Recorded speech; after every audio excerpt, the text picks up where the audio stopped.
At our gender reveal party, my husband's family clapped and said, "If it's a girl, you'll have to keep trying until you give us a son." My husband laughed and whispered, "It's just tradition, babe." I smiled and said, "Funny, I have a tradition too." The room fell silent as I revealed my secret plan. When I first met Mark, he seemed normal. Good job, great sense of humor, loved his family. Nothing about him screamed red flag. His family, though? Different story. His mom had this weird way of treating him like the golden child, even though he was a grown man with a mortgage and a receding hairline. His dad never talked to me directly, always through Mark, as if I didn't have the ability to form thoughts on my own. And then there was his uncle. A loud, beer-bellied man who really enjoyed talking about how things used to be in a way that made me uncomfortable. But I let it go. I told myself it's just how they are. I told myself they're a little old-fashioned, but they'll come around. I was so wrong. The second I got pregnant, Mark's family started acting like they had full ownership over my body. His mom would say things like, "You need to eat more. You're feeding my grandson." His uncle would slap Mark on the back and say, "You finally knocked her up, huh? Hope it's a boy. You need someone to carry the name." At first, I laughed it off. Then Mark started joining in. "Babe, my family really wants a boy. It's tradition. If it's a girl, we'll just keep trying, right?" I thought he was joking. I needed him to be joking. But every time we talked about it, he got more serious. I wanted something small. Just close family, a cake, nothing crazy. His mom immediately took over. She invited everyone, extended family, childhood neighbors, people I didn't even recognize. Suddenly, it wasn't about us. It was about them. And then came the big moment. We popped the balloon. Pink confetti. The room? Silent. Not the excited kind of silence. Not the, "Oh my God, we're so shocked" silence. The disappointed kind. Then his uncle laughed, loudly, and clapped Mark on the back. "Welp, guess you'll just have to keep trying until you give us a son." And then, Mark laughed. Not a nervous chuckle. Not a "this is awkward" laugh. A real, genuine laugh. Then he leaned in, put his arm around me, and said, "It's just tradition, babe." That was the moment. That was the exact second I knew I was done. I took a deep breath, smiled, and said, "Funny, I have a tradition too." The room fell silent. I could feel the shift. That tension. The kind where people instinctively know something is coming, but they don't know what. I took my phone out, held it up, and pressed play. The video started. Mark, sitting at our kitchen table, beer in hand, talking to his best friend a few nights ago. "Nah, man, if it's a girl, I'll just keep trying. She'll give in. She always does. Besides, Mom would kill me if I didn't have a son to carry on the name." The silence was deafening. His mother went pale. His father's jaw clenched. Mark? Frozen. His uncle? Well, he just sat back and whistled, clearly enjoying the show. I turned to Mark, tilted my head, and asked, "So, let me get this straight. You weren't excited for the baby?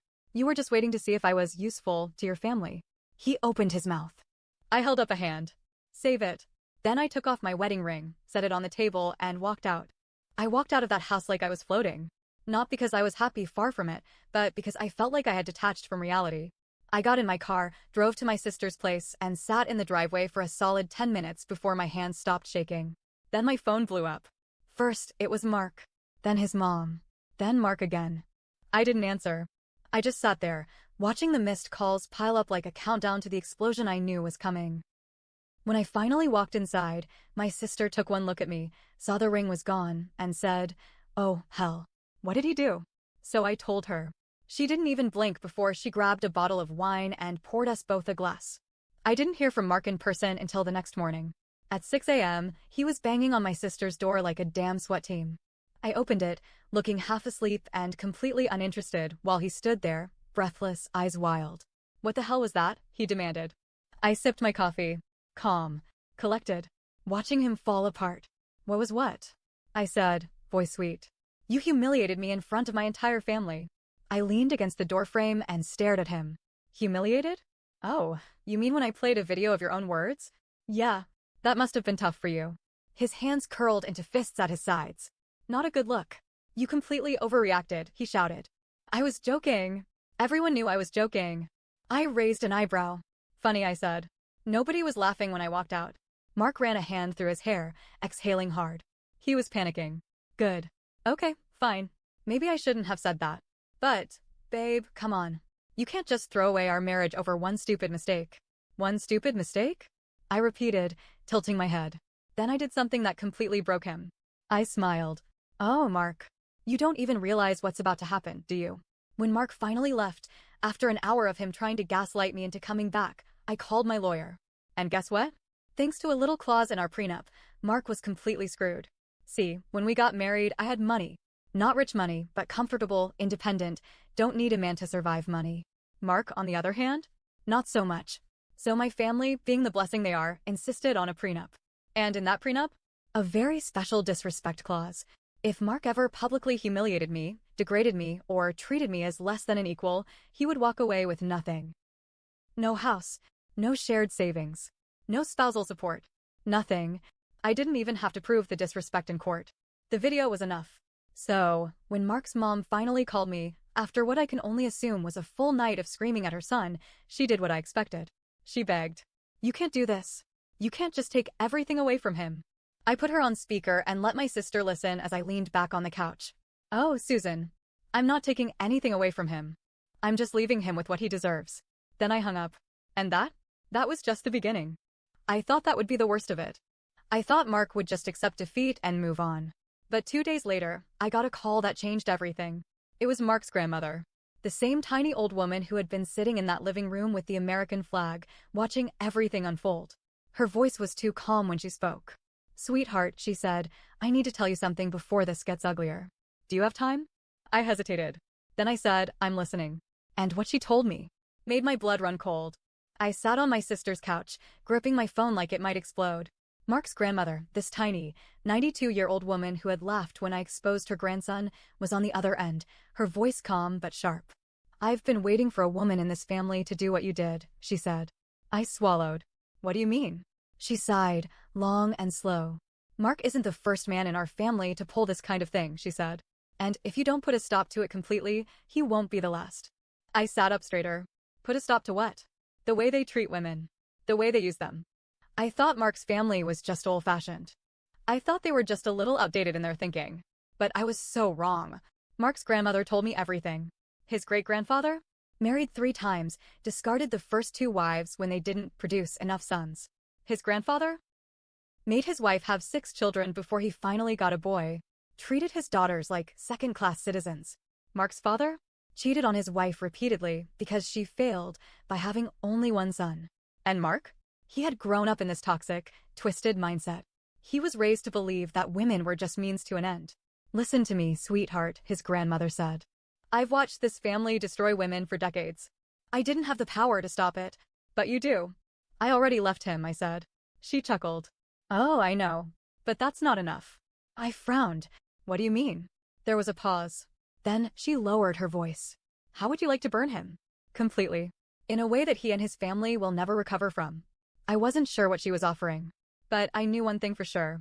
I wanted in. I'm listening, I said. And what she told me next. It changed everything. You want to burn him? I repeated, gripping my phone tighter. Mark's grandmother chuckled low, knowing. I don't just want to burn him, sweetheart. I want to set fire to all of it. And then she told me everything. Mark's family had money, not billionaire wealth, but enough to keep their name respected in Charleston. Enough to keep secrets buried. But Mark's grandmother? She was old, and she was done watching the men in her family destroy women. I couldn't leave, she said. I didn't have the money. I didn't have the power. But you? Oh, honey, you do. Then she told me about Mark's father. How he had hidden assets under the family name to avoid taxes. How he had a second family in Savannah, one his wife knew about but never spoke of. How the entire family business, this respectable real estate empire, was built on fraud. Mark doesn't know half of it, she continued. But I do. And if you're willing to listen, I'll tell you exactly where to look. I took a slow breath. Why are you telling me this? Her voice hardened. Because I want to watch them fall. And I think you do, too. She was right. I spent the next week gathering evidence. Mark had started texting me, long, desperate messages about how we could still fix things, how we shouldn't throw away our marriage over a misunderstanding. I ignored him. Because I was busy. Busy following the money. Busy contacting lawyers. Busy leaking just enough information to get the right people interested. And when the pieces were finally in place, I invited Mark and his family to dinner. We met at one of Charleston's most expensive restaurants. Mark showed up first, looking smug, like he thought I had come crawling back. His mother arrived next, wearing a strained smile, clearly thinking she could fix everything. His father, cold and silent. His uncle, already half-drunk, muttering about dramatic women. And finally, Mark's grandmother. She was beaming, because she knew what was coming. I ordered wine, let them all get comfortable. And then, slowly, I took out my phone, scrolled through my emails, and turned the screen toward Mark's father. "Recognize this?" I asked. He frowned, took the phone, and his face went pale. Mark leaned over to look. "What is that?" "Oh," I said lightly, "just a little something I sent to the IRS. And the local newspaper. And a few of your business partners." His father's hands shook as he read. Then he exploded. "You stupid little..." He barely got the words out before Mark's mother gasped, grabbing the phone. Her eyes filled with tears as she scrolled, her hands trembling. Mark still didn't understand. "What the hell is going on?" he snapped. So I told him. I told him about the fraud. I told him about the hidden assets. I told him about his father's secret family in Savannah. I told him everything. The restaurant was dead silent. Even his uncle had sobered up, watching in horrified fascination. And Mark? For the first time since I met him, he looked small. He turned to his father, eyes wide. "Dad?"